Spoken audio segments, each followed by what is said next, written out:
of course, you want a founder that is flexible, that can learn, that can listen, or you also want a founder who has such a strong conviction, because it's so easy for people to kind of sway you and tell you, oh, especially in the very early stages, there's a lot of feedback, right? So you have to have your own internal filter, that grounding of this is what I am building, and nobody can. Of course, you can change things, tweak things here and there, but your core, you're still aligned with your core mission.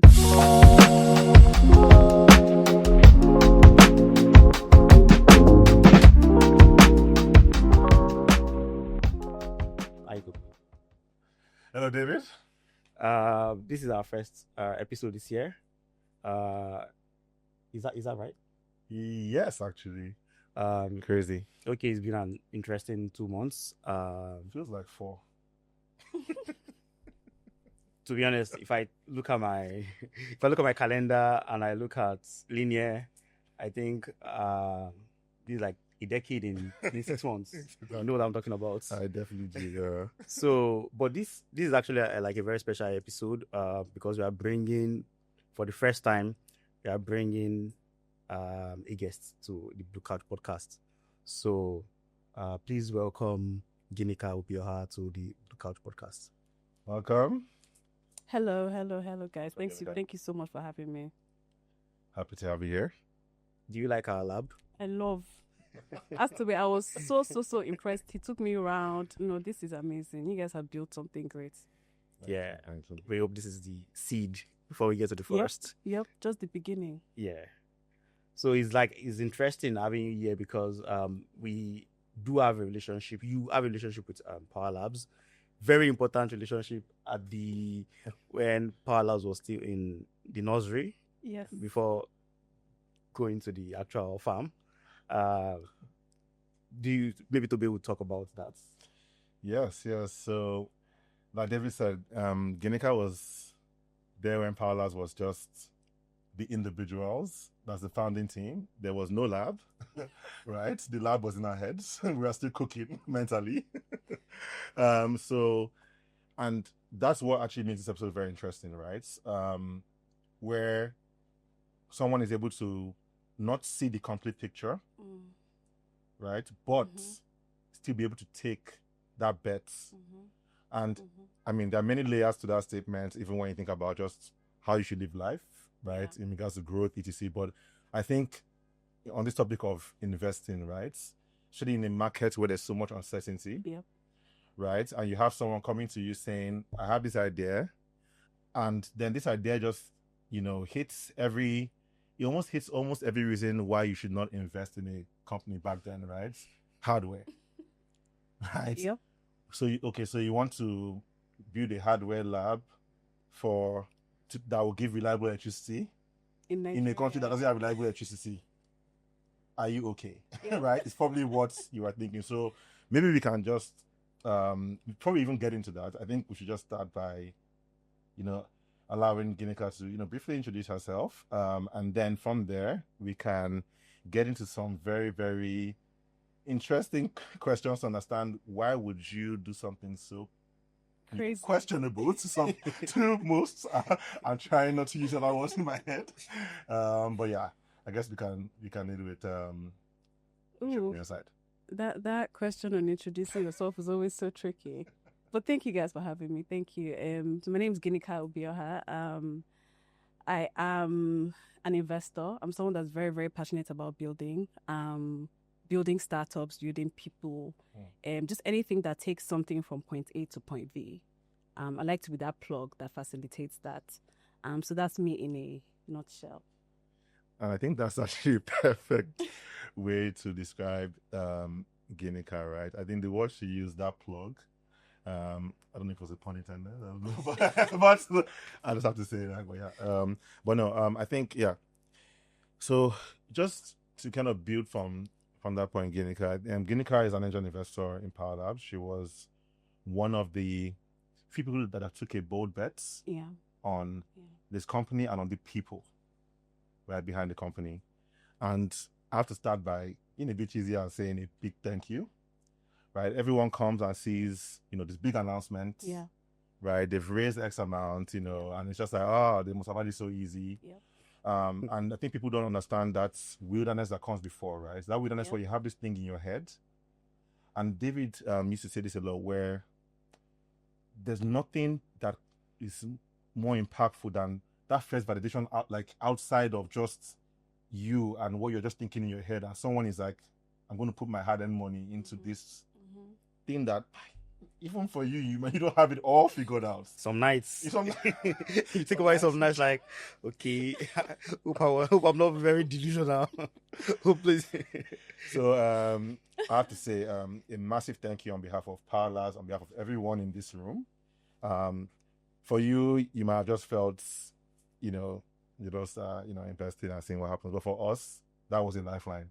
was Right. just, it was more than money, as Toby said. It was validation that people listen to us, and maybe it's not even the product. We'll get to that. Maybe it's not exactly the product, but just maybe the way we are articulated the problems, and like young people deciding to solve this type of challenge, which I think is an interesting challenge.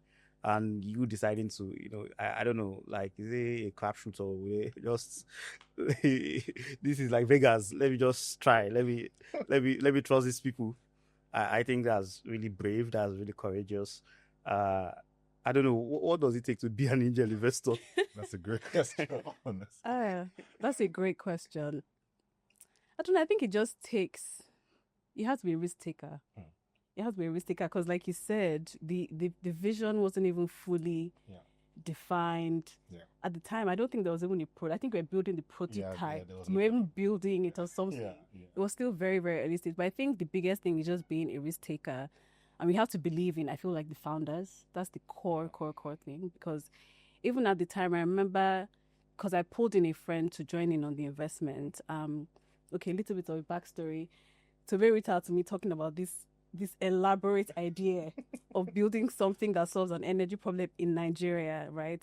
At that point, I had been in climate space for about maybe 2-3 years. So I had already seen a lot of solutions, problems, everything that you could see in the space. And when you first came to me, honestly, I didn't fully understand what it was. And I remember taking it to, because I was at a VC fund at the time, I remember taking it to my team. And even when I was pitching it to them, I wasn't even too confident in what I was pitching. And then I got to Obey and the team to kind of come together and then eventually pitch it to the company. But that didn't fly. But even just the conversations with you guys, I was like, there's something here. I didn't fully understand what it was, but I was like, there's definitely.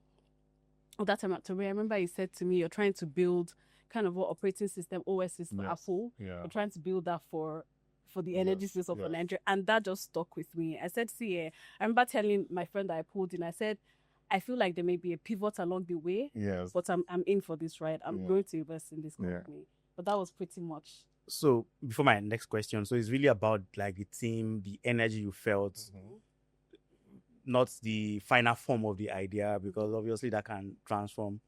My question is, before you invested in PowerLabs, what was the like uncomfortable truth about energy in Nigeria or Africa at large that you already believed and PowerLabs simply confirmed?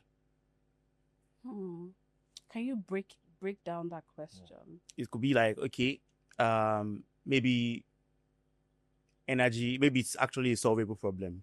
And maybe, okay, maybe in your mind, you're like, okay, this problem that we've been having, NEPA taking lights, or whatever it is, we can actually solve it. But it has not been solved like 20-something years, 30-something years. I think it's far longer than that. Yeah, of course. Maybe 50 years, I think. Yeah. But maybe you listening to, this is hypothetical, you listening to us articulate the problem, the challenges, maybe you felt like, maybe, okay, yes, I've always felt this can be solved. But maybe you've not seen people come together, or, you've not seen people look at the problem from that lens. Right. Because one thing about PowerLabs is we care about, should I say, a demographic that people don't really care about, which is the final user. Many people don't really care about the users, like, they care about the discos or Genkos, or when it comes to the user, all the things you see when it comes to apps is pay your NEPA bill. That's it. Right. That makes sense. So rarely do people think about the entire thing holistically, right? Across all your sources. How do I manage my generator? How do I manage my solar? How do I manage my grid? Like someone looking at it from like, okay, I really care about the user. I want to build something like, I want to use this word like something that sparks joy for the user. Right. As at that time, we probably didn't know the final form of what the product is going to look like. But so what is it about us that you felt like, okay, maybe these guys have a crack at it? I know you mentioned earlier that, okay, just the way the team was speaking about. Yeah. No, but even to the product as well, that's actually a great question, because we find that as our energy system, I mean, depending on the grid, right, that's a centralized Yes. form of energy, right? And you find that over time, people are now having decentralized solutions, right? So having their own generators to provide their own power, and then mini grids and all of that stuff. You guys were almost like a step even further, because at that time it was having batteries embedded in like in assets in your home, and you had even more control, being able to see what you were consuming. So I just felt like you said, to the end user, I felt like this was something that could really benefit the end user, giving you more control over your power usage, insight into your power usage. And that was something that really stood out to me in terms of the product. And just like even on this point of what did you see, or like taking a gamble, right, in a lot of ways. There was a recent blog I saw by a fellow warrior, I found that, by the way, just for those listening. No, you're warrior. Yeah, a fellow founder. And the caption maybe was a bit clickbaity, but the caption was, "I'm done pitching to Black angel investors." Yeah. Right? And it was really like, I think it was a New Year post, which was, I'm like, whoa, okay, Happy New Year. And the frustration came from the fact that when you speak to Black angel investors, what tends to happen is it's almost like maybe treated like a loan, or like a get rich quick thing, like, oh, like I put this money, I expect X back by 2 months, 3 months. Give me a timeline as to when I'll get ROI on this, right? And as we all know in this room, that is not the business we're in. Exactly. So I'm just curious, like in a market where this supposedly tends to be the norm, what made you break that? Or why do you think about it different? Right. That's actually because when I look at my journey as an investor, and even the future I foresee as an investor, and maybe I'm jumping the gun, but I've been on a sabbatical, right? And it's something I've been reflecting a lot about, right? To that point about angel investors kind of looking at these investments as almost like their source of income, like a get rich quick scheme. Dare I say, even for VC funds as well, that was part of the things that kind of troubled me. I feel like certain types of companies or products require very, very, very patient capital. Very, very patient. And so when I go in as an angel investor into any company, my focus is more on the impact, what my capital could do for that company, even beyond my capital, what my advisory could do for that company. I'm not looking, of course, every investor wants returns on their investments, but I'm not going to. I've had investments where I gave debt, and they were able to repay me back some, and eventually things got difficult. But for me, I'm in the ride with you. I'm going along the journey with you. So you win, I win. You fail, I fail. That's the kind of mindset I have going in. So when I'm not going to give capital that I cannot afford to lose.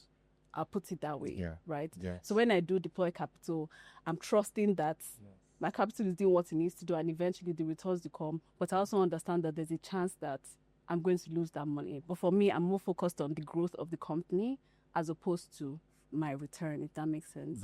There's a lot of very interesting things you said there, by the way. I'll touch on one of them, where you mentioned around, for you, you invest money that you're willing to lose. Yeah. You made that comment, and then and also like when you invest, you're more around the advisory and you're there for the long run. Exactly.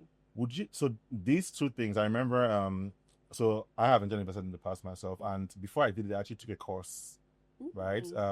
At the time I was living in San Francisco, and they had like my old company, one of the sessions that they had was on angel investing and education on that, and I took the course, and a lot of these things that you mentioned were said there, right? And it hit me where it was like, and before I took that course, in my head I was like, oh, like let me just go and take some crazy amount of money, but that course really like opened my eyes. Yeah. Showed like, so this is what you're getting into. Exactly. So I'm wondering, like, is that a gap in this market, like for angel investors? Like, do you see that as something that maybe more Black angel investors needs to be told, Of course, because I think it sounds very simple, but yeah, just that statement of like, Yeah, get so money, okay, what you're saying, I think is actually absolutely true. So in the past, I tried to raise money. This was 2020, and you find that you are now trying to educate exactly your investor about investment, and like, this is my work. Like, so you're trying to get maybe a check of 20,000, 30,000 US dollars, and the work you have to do, send articles over, like, send your blood. Yeah. Like, trying to even make the person understand, what it is about. But right. eventually, like, I gave up. I don't have the patience. I don't have that kind of patience. So yeah. But yeah, I think what to be said about education there, I think yeah, for sure. There's definitely a gap, because even me, like I said, whenever I'm doing an angel investment, I usually try to pull in some other people, and you find that you have to start telling them, look, you can lose your money. Like you said, there's a whole education that needs to go on. So there's definitely a gap. I was actually impressed when you said that your company kind of offered that course to you guys. There's definitely a huge gap. And you find that when even people are raising capital from family and friends, their angel round, people that they're able to raise from are people that kind of understand to a certain degree, but even that is limited. There's a huge hurdle, especially, and I feel like that's the most critical phase of the business, because that's what you need to kind of prove your business model before institutions come in, right? So yes, there's definitely a long way to go in educating people about angel investing, for sure. So still on the discussion of angel investments. Another interesting thing that I've always thought about is, sometimes I just sit down and say things like, oh, I'm interested in, the gut health of West Africans. I'm interested in the herbs. Like, if I have like, I say things to be like, if I have like one random $20 million, I'm going to put this money. And these are the money I'm throwing away, right? For example, I'm interested in agro processing. Right. So back in the day, I used to build machines for people, right? Like, but I'm like, okay, why don't people just like do a lot of automation here, make proper machines? If I have, so there's someone I know that makes CNC machines, makes 3D printers. And like, I told the guy that I'm sorry that I'm broke now, but if I have $200,000, I'm giving it to you. Yes. So I told the guy point blank, if I have $200,000, I'm giving it to you. That how do we scale this? How do we build all of this and just across Nigeria? So I think sometimes people should, you as a builder, startup founder, anything executive, you can't possibly do everything that you're interested in. Of course. Not everything that you're like, and people need to take that step back. And that's where you can't do everything. But you find someone that is another person, that's the problem that another person, is passionate about. Yep. Then that is your own way of trying to make that thing happen, bring that into existence. So I don't know. I think people have something that they like. Yeah. Maybe just like, I don't know, you like Cuban burgers. You want all these food trucks across Nigeria. So you want to invest. I'm just shooting but I mean, people should just figure out like, what is it that you're interested in, that I want this thing to actually exist. Right. And I want to be, yes, maybe I cannot do it. Yep. Sometimes it's not even skill. You could have the skill, but you can't possibly do everything. Capacity, exactly. The time, capacity. So I think people should, I personally, I see it as my own, I know it's not philanthropy, but I see it that way because, like you said, the mindset that I'm going to lose this money. Yeah. So yes, I might possibly lose this money, but if I don't lose it, the outcomes can be interesting. Yeah. But it's really not really about the outcomes in terms of like, this company is successful materially. It's about, if this company is successful, what does that mean? this thing now exists. This problem has been solved. Mm-hmm. So do people really? That's why the angels. So we should not remove the angel in angel investing. Angels are they are guardians. We should. Yes. That's actually so important. So that's the way I feel strongly about angel investments. Yeah. I hope when I have the Capital. You will. I'm incredibly liquid. I will be different. I will not be yeah. No, I love that point, right? It's like where it's something that I was talking about before, where it's we live in a country and continent where it's not necessarily where we know it can be. Mm-hmm. Right? And with that, there are multiple problems to be solved. Yep. Right? Like you cannot tell me you don't sit here and look around you and see multiple problems that you may be uniquely positioned to help solve. And that positioning does not only come from being able to do it, like David said. Exactly. You may be able to fund it. Exactly. Fund the person that can go do that. Exactly. Right? So why not? And I think sometimes, this is just a very personal opinion here actually, I think it really comes from the fact that I think a lot of people don't realize that everything that's in front of you, someone made a decision, right, that this thing needs to exist. I always like so I'm a huge fan of Dan Norman, design of everyday things. I think I can plug him. I'm happy to plug him because he's changed my life in many ways. But I mean, we forget that the toilet seat that you sit on, before there was pit latrine, someone decided in some way, shape, or form to design it to make it more comfortable. But you just, you come on the earth and you just use it and you just, someone made a decision to do that thing. You don't need to design a chair, not sit on the floor anymore. These things were, someone stood up and said, let me go to this thing. To this point, like if this change happens, what would that mean for the world? So like, I think some people don't realize that. Exactly. Yeah, down to your phones, everything you use, someone made a decision to build that future that we live in and we call the present. So I think a lot of, Africa, Nigeria, Indian investors, I do feel more of that knowledge that like these things are not as far-fetched as like everything that you're enjoying. Maybe even when you go abroad in diaspora, someone made a decision to do that. Exactly. So what decision are you going to make? Right? So I think that for me is where I come at the problem. On that point, I'm just curious, is there a commonality you see in the type of founders you invest in? I mean, I'm familiar with some of your investments. I find them quite interesting, right? And I'm just curious, like, was there a common thread or is it just more problems? Or is there a connecting problem that you want to solve and these different companies are solving that in some way? Yeah. That is so crazy because all of the different sectors I've invested in are so different. Interesting. So I don't even have I'm very sector agnostic. But one thing that I look at with founders is grit. Because Nigeria is such a interesting environment to do business. Thank you for that word. Nigeria is such an interesting environment to do business in. And so when I see founders that are stepping out of the norm, stepping out of a safe space, when I say safe space, like a 9 to 5, to really challenge yourself to build something like that sparks something in me. It really, really motivates me. I always say, like, I'm not the idea person. I'm a builder. Come to me with the idea and we can figure out how to execute or fund or whatever. But it really, really inspires me when I see founders that are very, very, what's the word, like tenacious at what they do. One of the things that stood out to me with you, Tobe, and some of the other founders I've invested in is their stubbornness. Of course, you want a founder that is flexible, that can learn, that can listen, but you also want a founder who has such a strong conviction, because it's so easy for people to kind of sway you and tell you, especially in the very early stages, there's a lot of feedback, right?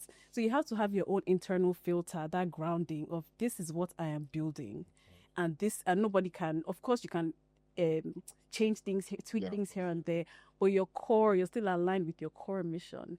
So that's some of the things that commonalities across the founders that I invest in. Okay. So before I ask this question, it's all like about PowerLabs team. It's also kind of related to this question, but so this is this for Toby. You mentioned Don Norman, an amazing person, from computer science to UX design. and you talked about toilets. So, do you have a Japanese toilet in your house? Can I request for a Japanese toilet in the office? Can I request for a Japanese toilet? I'm sure the accountant will Everyone, please meet my co-founder that chooses the best firm to ask Japanese. So I'm going to make a request for a Japanese toilet. So we can't say no. I always joke that Because you love UX, so it's so nice. I always joke that like in another life I come back, would I still be a CEO? Maybe not, just because of the context switching that I have to do sometimes. Like one time I think I'm talking Saturday, one time I'm talking about Japanese toilets. I'm dealing with, I don't know, like So sorry for the but yeah, so you talked about like having grit, right? That's one thing, like being a founder, you're stubborn, you kept to, your vision. Like the details might change, but the vision is, there. Of course. But you knew Tobe, but you got to know the rest of the team. So what is it about the PowerLabs team that will not show up in the deck, but that matters to you outside of the great team? Yeah, That's a great question. That's a great question because the team is very, very critical. I think one thing that I look out for that doesn't show up in the deck is how in sync the team is, how the founders feel about each other. I remember one of my early conversations with Tobe when he was talking about PowerLabs. He spoke so highly of you, David. Oh, okay. You were not on the call. You were not. Interesting. And this was even when I think you were still in America at the time. That was it. And I was just thinking, like, how are they able to like time difference, everything? Like, first of all, how did you guys even meet? Because it just seemed like already, and that was still very early stages, where it just seemed like there was some form of like cohesion amongst you guys, and that was something that really, really like stood out to me. So that's something that I noticed that I would never have seen on the pitch deck, just from conversations and just observing like the soft things beyond paper. Yeah, speaking of the whole SF thing, I guess the problem is both of us are insomniacs. We don't sleep. exactly. Insomniacs, we don't sleep. I'm trying to, change this. I'm trying to change this year, and hopefully that gets solved. Hopefully, but I've had issues with sleeping for a long time. So unfortunately, to be like, so I can send a Slack message.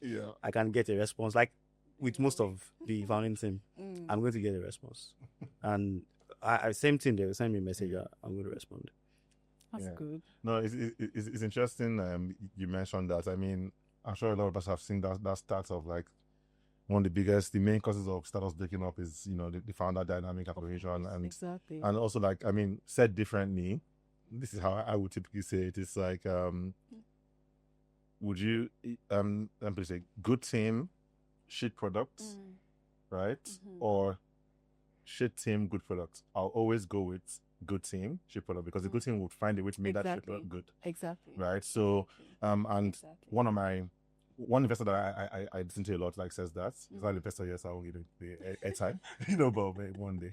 But I really subscribe to that logic, right? Because I mean, I'm not saying leadership, but what we started with is so different from what we're doing now. But for me, I always knew, and even when we started, right, it was very much like it was almost like a collective. Right, we are thinking of different problems. I mean, we'll batteries, different things, right? But there was, to your point, at the same time, I was going to angel investors, and pitching something that we hadn't figured out. But I had also the confidence because for me, it's like, I just look at who people I'm working with. And I'm like, I know what I'm good at.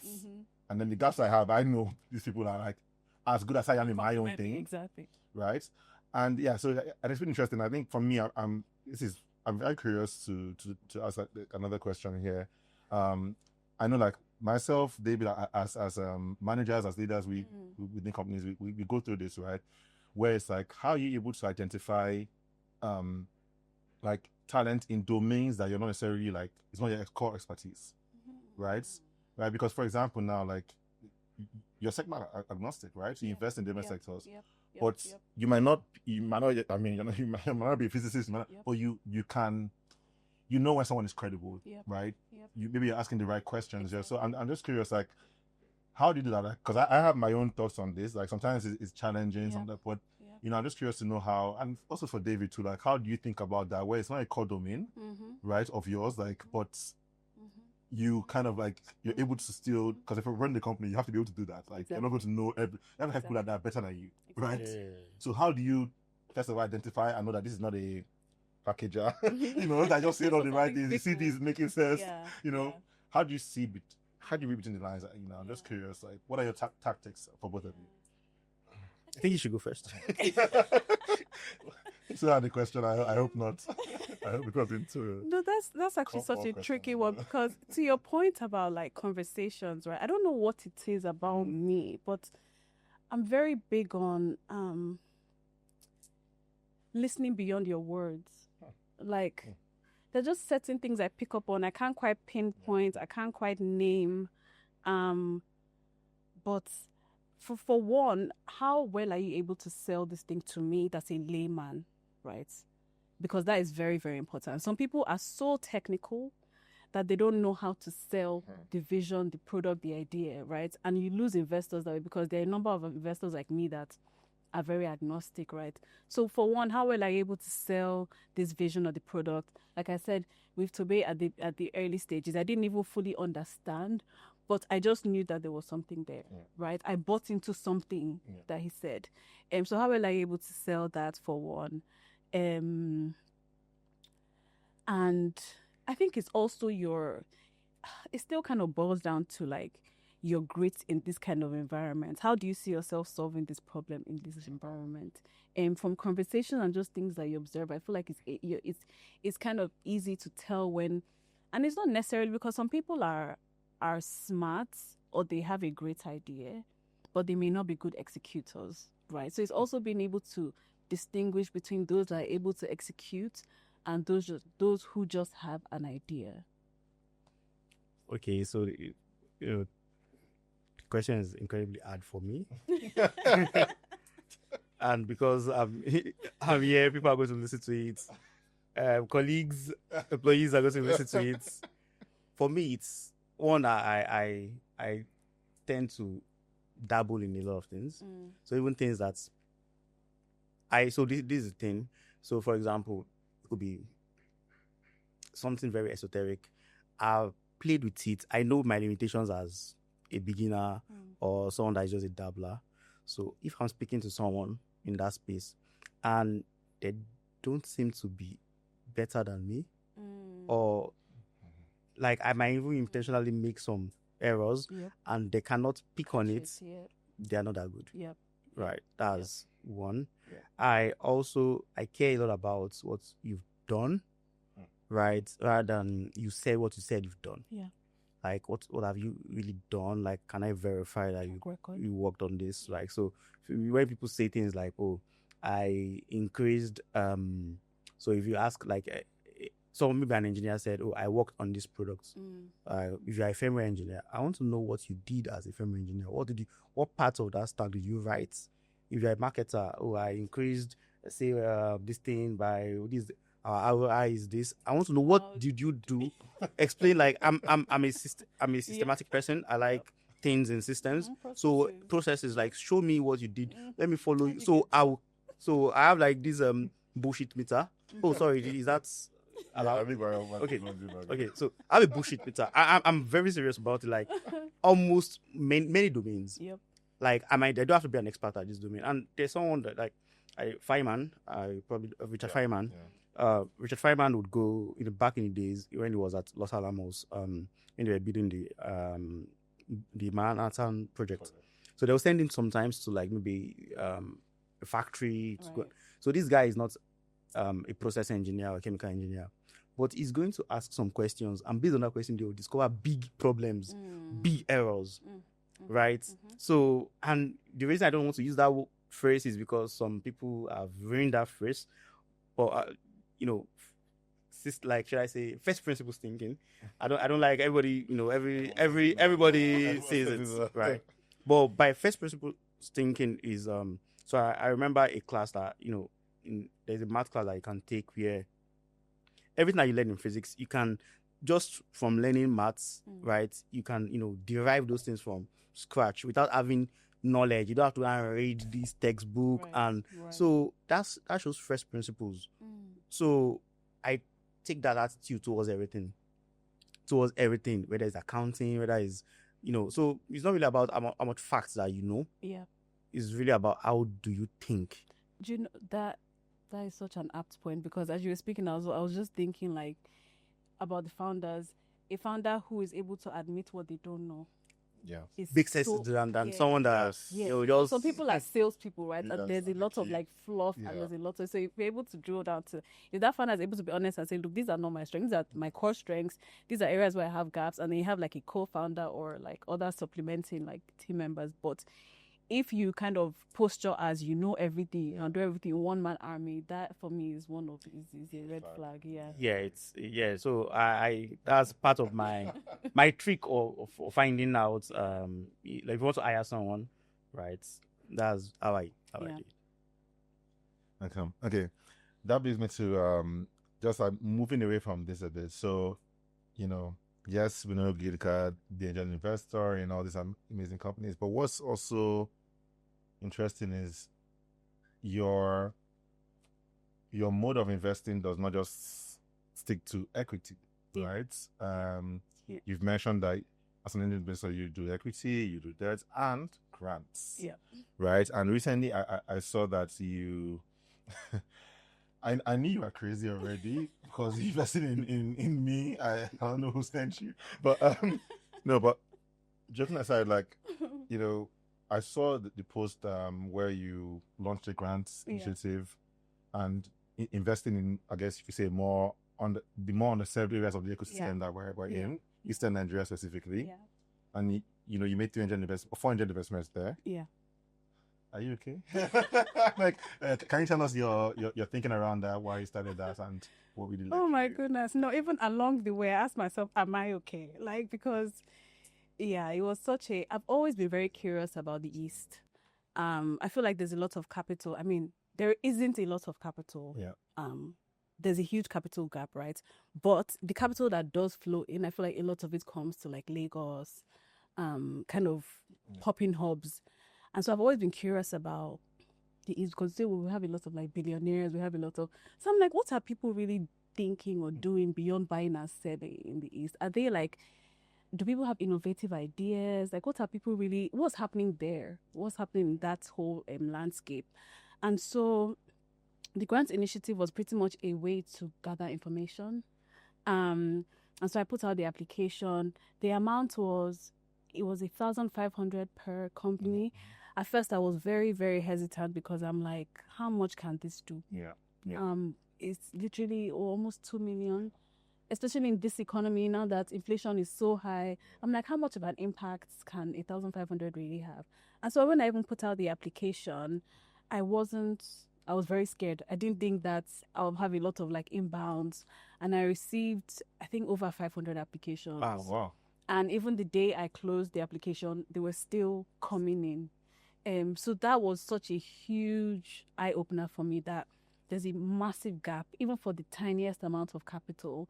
And I found that there are a lot of people actually doing like innovative things there. I don't know why I just had this idea of just buying and selling, importing, exporting. But that was really what it was for me, just to pretty much discovery. It was like a discovery exercise. And for me, why I didn't go the equity or debt route was, first of all, again, the amount. And if I'm putting in equity, like I said, I'm very big on, is there a realistic exit path, right? I don't even know what kind of businesses are there in the first place. That amount is very small. So it was pretty much like so some may call me foolish or say it was an expensive experiment, but there were so many learnings from that. And it's something that I want to even keep doing, something I try to encourage, because back to this whole angel investing thing, if people cannot get their ideas off the ground, then how much can we build as a society, right? Banks are not going to give you the money that you need. Institutions are very hesitant as well. Like, they want something that's proven, something that they need, that commercial viability, right?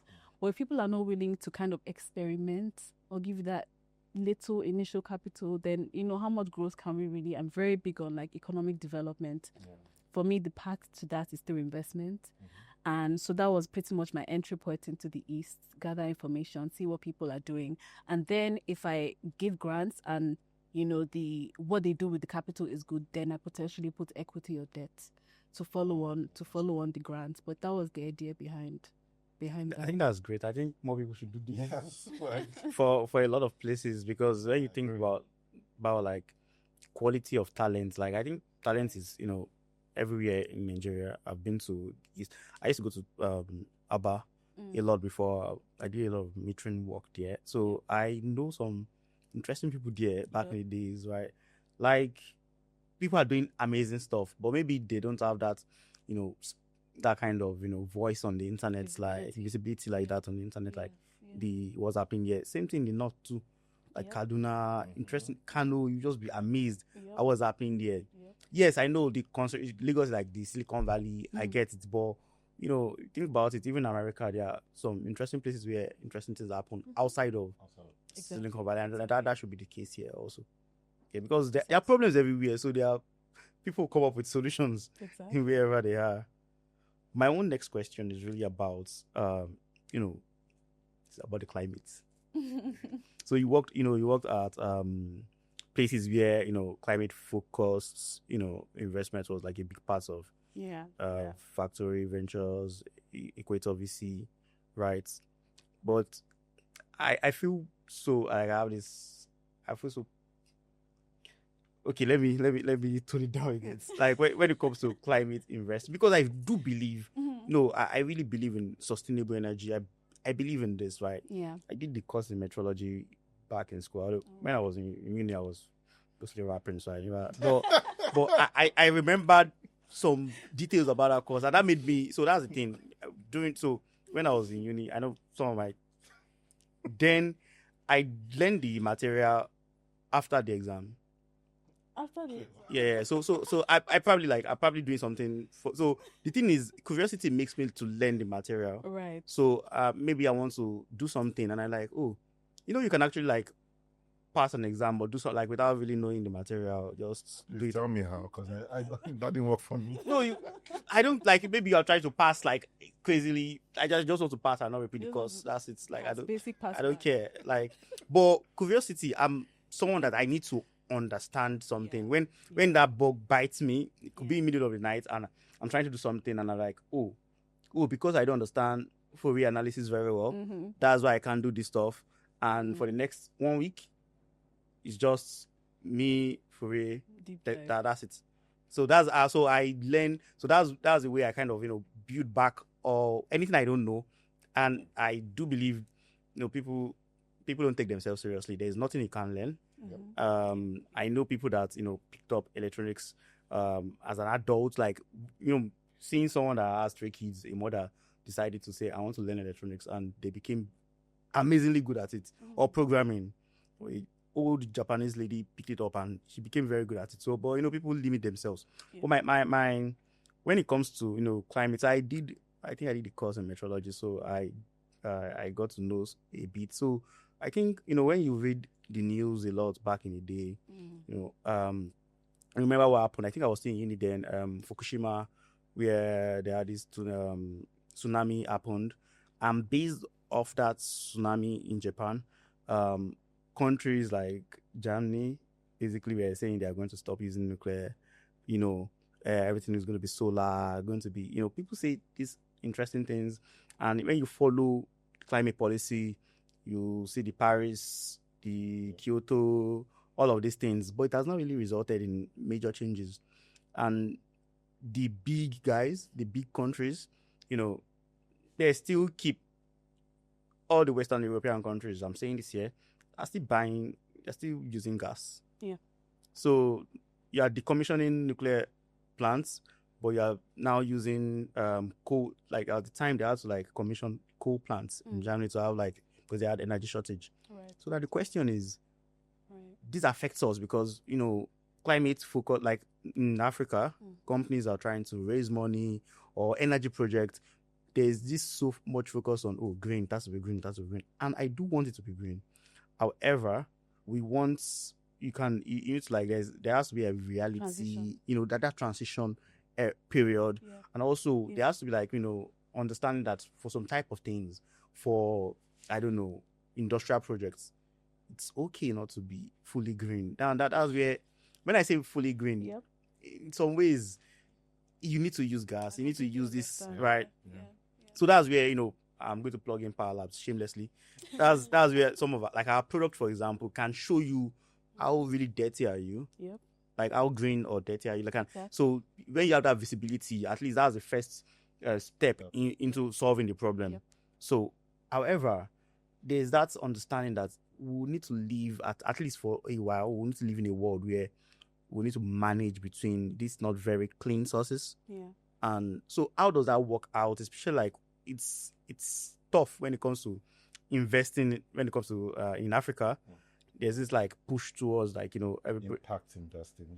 yeah, like, yeah, that word impact. But what's that? What's the impact on the economy? What's the impact on the like our plan to industrialize? Yep. What's the impact Right. on your finances? Yes. Yep. Yeah. Yes, So yes. and my question is, what's one assumption imported from global climate investing that doesn't translate cleanly into African operating realities? I mean, I think you just painted. the Okay, picture sorry, I've clearly. ranted already. I've already ranted. No, but you said it perfectly, right? I feel like a lot of times we try to just adopt things without realistically like looking at the market. Yeah. Like you said, if somebody is trying to build a massive production plant, how many solar panels are you going to install, right? Now, what is the cost of that to the business? It's not gas. It's probably a cheaper alternative. It's better than diesel. Yeah. Dare I Yeah. say, right? So I feel like, to what you said earlier, I feel like there needs to be a transition, and this is where hybrids come in, right? Hybrid systems. You have diesel grid or gas plus solar battery combination. I feel like there needs to be a gradual transition too. I feel like it's still ways ahead. I like that people have started creating solutions where you can kind of pay as you go or pay per use, all of that stuff. But even with that, there's still a huge cost element, especially in such an environment where everybody's so price sensitive and businesses too are heavily affected by these things. I feel like it's unrealistic to just say go green completely. Even one of my funds, I remember I was so frustrated because we were looking at a company that was offering gas solutions. And again, to your point, they said, no, gas is dirty, right? It's not clean, it's not green. And so we can't invest in this company. And I'm just like, are you looking at, like, remove your eye from the paper and, like, what looks ideal and focus on what is realistic? So, I mean, you said it perfectly. I feel like it needs to be a gradual transition. We cannot just go completely green. The market is not ready for it.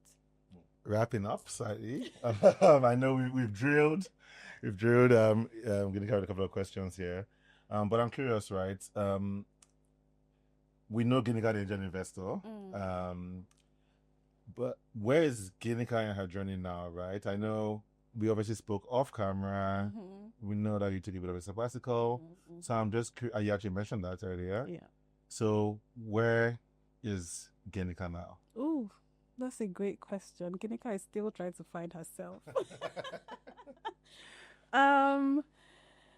Yeah, I feel like I'm reverting to a little bit of background. I started off my journey working within startups. Like I said, I've always been passionate about building entrepreneurship. Subsequently moved to the VC side, more structure, just learn about like investing and have all of that background. Plus startups were not paying me so well. I said I need my money. We'll take the shade. That is very, very, very, very. It's an open wound. but after being in the VC space for a couple of years, I just found that I miss my operations. I miss getting my hands dirty. I miss that building. A lot of times you find that you're so focused on the commercial aspects of it, so focused on numbers, doing all of like the paperwork, and it kind of takes away from the building. Even when you're kind of negotiating with founders, a founder needs capital ASAP, right? But you're spending so much time negotiating like commercial terms and like valuation. And for me, some of those things kind of take away from the impact. And so I found that found that I'm leaning more or back into my startup ways, building, potentially considering, it's not too early to say, joining a company as a co-founder or companies, but I'm going back into my operational bag. That's something I really, really miss. That's not to say I'm not an investor anymore. I'm forever, I forever have my investor hat on. That's something that's a part of me. But I'm focused now on investing my own capital, but building, helping other founders build their companies. But yes. And would you say your I find it interesting, obviously, being an investor before and now, considering that transition, would you, I can see a lot of advantages that like that probably gives you, because even if like they made a comment around, this, oh, we off camera, but like conversations with investors, right? You being on the other side, I think I can't underestimate how like that is such a huge advantage. Serious advantage. Like, it's a serious advantage. That's to be honest. Like mind reading. Mind reading, right? Because there's a lot of fundraising, as a lot of founders will tell you, is let me just it's an acquired taste. Like it's like cola nuts. It's like so I'm just like, I think for you, I do think it's a huge advantage there, but I don't know if you see that yourself, right? Do you see like or what do you see are the main advantages for you coming from that background? Of course. Even because I worked in startups for about maybe 4 years. And the mindset I had then is completely different from when you've seen a ton of businesses, you've looked through like financials, you see how like operations tie into your cash flows. You see how like different operational leaks could affect the business if you don't have like proper structures and processes in place. So having all of that from an investor point of view, doing due diligence, doing the things to look out for, it gives me a completely different lens now going back into companies. And so I'm not just looking at your operations, I'm looking at your numbers, I'm looking at how everything kind of ties in together. I'm looking out for what investors will look for if they're trying to invest, basically how to get the business ready to receive institutional capital. So that has been a massive advantage or a blessing, for sure. I missed asking this question, but so you worked across multiple sectors, stages, right? You've been an operator, investor, back to operations, or you're combining both in if you had to bet on one founder behavior outside of stubbornness, we've ascertained that is very important. That compounds also, these are that compounds over a 10-year journey. And it's very difficult because stubbornness would have been the easy answer. So what would it be? Being able to manage people. I think that's it. That's I think that's a great answer. I feel like it could make or break. Sorry, was it obvious? Did the mic get my deep breath? Like as it that's the perfect answer. It can make or break the business. I agree. Even relating to relating to different stakeholders, internal, external, people management is too key. And when the business scales, it's now a bigger problem. It's like order of exactly. So I actually say something that with AI replacing everything, I was telling Joseph, head of software analytics, the other day that I don't want AI to replace me from writing code. Let me keep writing the code. AI should replace meetings, talking to all these people. I know all these people I want to talk to. Let AI talk to them. Let me do the technical work. AI should do that one. I don't want. I'm kidding. I like talking to people sometimes. No, because people can be difficult. People are interesting. Is that one? People are very interesting. So you need to know how to manage different characters, different temperaments. It's too okay. That's very good answer. So thank you for coming over here. Thank you for gracing, and to be honest, I think I have should I say a newfound respect for investors. And the reason I'm saying this is not just because angel investments, just because as we are looking at it from the founder's lens that we are trying to get money, but the investor is going to be. You told me that okay, the grant 500 people submitted. So even a VC would probably have to like look at a lot of deals, how to filter through to see the signal. So how to remove that noise. And I'm sure that sometimes you miss it, you see signal, but you didn't know it was signal, or a lot of people have to agree that it's signal. So that can be annoying. Imagine you saw a signal and someone, maybe a partner, didn't have that conviction, and eventually that company blows up. Like, I said it. I said it. So I think, it makes me to appreciate that we might be playing different in the entire ecosystem, whether you're a founder, but I think at the end of the day, we should have the same. The goal is the same, exactly. right? And it's not a zero-sum game, right? It makes it a positive-sum game. We win if the startups win, the VCs win, so everybody wins. Exactly. So thank you very much. I'm sure you're going to come back here. I hope. I'm sure there'll be a part 2 of this. Thank you very much once Thank again. you guys so much for having me. This was so amazing. I was very nervous on the beginning, but no, this was. I think we're more nervous than you.